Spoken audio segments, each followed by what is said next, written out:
Apa yang terjadi adalah semua dalam skenario Tuhan, semua dalam kendali Tuhan, bukan rencana kami. Karena kami tidak tahu pertanyaannya apa dan kami tidak ini. Lihat, saya tidak bawa satu lembar kertas pun. Ya, saya tidak bawa satu lembar kertas pun. Makanya ini menjadi pengalaman pertama dan berharga untuk bagaimana kemudian. Wah, mobil maju!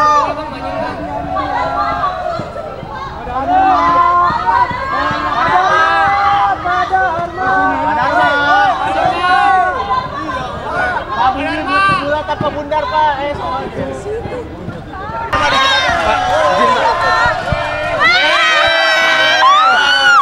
Gimana Pak? Ya? Oh ya. Pertanyaannya apa pertanyaan? Iya tadi. Gimana lu debat Pak?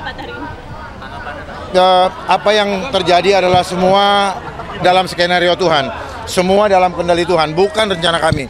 Karena kami tidak tahu pertanyaannya apa dan kami tidak ini. Lihat, saya tidak bawa satu lembar kertas pun. Ya, saya tidak bawa satu lembar kertas pun. Makanya ini menjadi pengalaman pertama dan berharga untuk bagaimana kemudian. Ya, apa yang saya sampaikan adalah berangkat daripada hati karena saya yang menulis sendiri programnya. Ya, jadi saya tulis sendiri programnya sehingga saya tahu cara mengeksekusinya.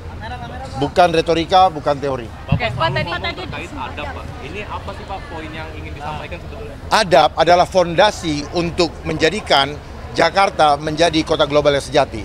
Tanpa adab, semua menjadi sia-sia. Karena adab adalah dasar daripada bagaimana filosofi rumah adat rakyat Jakarta itu adab. Ingat, terasnya di depan. Ada pagar. Pagar ini apa? Dia welcome, siapa saja boleh masuk, toleran. Tetapi ada pagarnya. Jati diri jangan sampai dirusak karena ada tamu datang. Jangan kita terpengaruh oleh tamunya. Tetapi kita harus tetap mempertahankan jati diri kita. Adab dijaga. Dia welcome, ada balai, tempat tidur, ada juga ininya. Dan uniknya rumah adat rakyat Jakarta itu adalah apa? Tidak ada kamar mandinya. Kamar mandinya terpisah dengan rumah utamanya. Karena apa makna yang terkandung? Mandi, membersihkan yang kotor tidak boleh dibawa ke dalam rumah sampai bersih dulu. Oleh sebab itu, adab itu penting. Lihat ke belakang. Adab orang rakyat Jakarta harusnya seperti itu. Kembalilah ke fitrah kita. Pak tadi sempat menyinggung tentang dia sebagai presiden gitu ya Pak? Ya kan doain orang kan nggak apa-apa, ya kan, pahala. Karena kami sudah lama berhubungan dan kami suka komunikasi dan beliau banyak memberikan masukan-masukan ketika kami masih di kepolisian. Pak tadi sempat menyinggung tentang pandemi yang ada infiltrasi. Bukan saya yang menyinggung loh, saya dipertanyakan. Ya. Apakah melihat permasalahan perkotaan di Jakarta juga ada sangkutannya dan itu Pak? Siap-siap. Apakah masih mau ada pandemi? Pak Dharma. Masih mau nggak? Pak Dharma ini kan gimana cara elektabilitas Bapak kan masih terbawa nih Pak. Dengan debat pertama. Nggak apa-apa, mau elektabilitas nol juga nggak apa-apa. Nggak, saya serahkan kepada rakyat. Karena saya ngerti revolusi industri. Semua permainan data itu menjadi industri. Ya, ngerti nggak industri? Demonetize. Ya, karena orang terbiasa mau bekerja kalau ada apa? Jawab. Kalau ada anggarannya. Jadi ini harus paham. Jangan kita tergiring oleh opini. Ini adalah cara menggiring opini lewat narasi. Makanya kehidupan ini sebenarnya apa? Perang opini. Lihat aja di mana-mana. Dan itu adalah konsep apa? Konsep ciptakan kondisi. Saya ingin mengajarkan itu. Bagaimana cipta kondisi? Buat masalah, cipta reaksi, beri solusi. Solusinya apa? Saya harus sama-sama saya tidak mau mengikuti cara seperti itu. Saya menggunakan strategi Blue Ocean. Tidak masuk dalam kompetisi. Karena apa? Karena kami tahu siapa diri kami tahu kekurangan kami, maka kami jangan bersaing dengan kekuatan yang tidak mungkin kami lampaui. Tidak peduli dengan lembaga survei ya Pak ya? Ya. Ada lembaga survei ada tidak elektabilitas tidak ikut dari itu. terserah mau peduli apa enggak. Yang penting saya mengatakan supaya kita semua mengambil kesimpulan yang rasional. Gitu. Karena yang milih rakyat kok. Bukan itu, tapi ini namanya penggiringan opini. Ini perang opini. Lah selama pandemi kemarin apa itu kalau bukan opini? Makanya kan opini itu kan ada yang suka, ada yang enggak, ada yang percaya, ada yang enggak.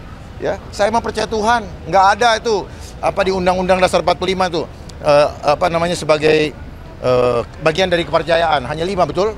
Sama Konghucu 6 betul? Ya kan gitu. Dari Pak Kun Ya. mungkin ada tambahan Cukup ya. gantian paslon. Itu. Semangat ya. Terima kasih Pak. Enggak, minggir aja. Sehat ya. Iya, Pak. Capek kayaknya. Saya pamit ya. Oke. Terima kasih, Pak. Pak Dharma, makasih Pak.